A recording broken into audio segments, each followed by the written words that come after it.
আসসালামু আলাইকুম রহমতুল্লাহি তাআলা বারাকাতুহু।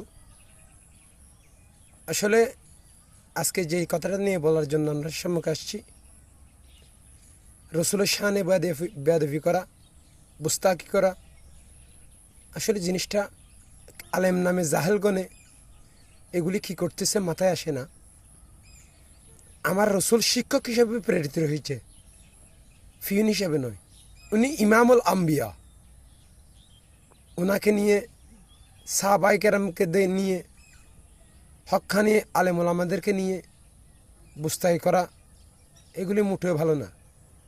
আসলে আমাদের কি বলার কথা কি বলতেছি, আর যারা তাকে আইন নিজের হাতে তুলে নিয়েছে ওরাও ভালো করেনি। দেশে আইন আছে, আপনারা আইনানুগ ব্যবস্থা নিতে পারেন। যার সাজা সে বুক করবে। সানের রেসালাতের উপর বেয়াদবি করা, আউলিয়া কর্মের প্রতি বেয়াদবি করা, সাহাবীদের সানে বেয়াদবি করা, আওলাদের হুসেনের সানে বেয়াদবি করা, এগুলি মোটেও ইসলাম সমর্থন করে না। তাই এই ধরনের কর্মকাণ্ড থেকে বিরত থাকবেন, এই আশা ব্যক্ত রেখে বিনিয়ে নিলাম। ভালো থাকবেন, সুস্থ থাকবেন, ভুল হলে ক্ষমা করবেন।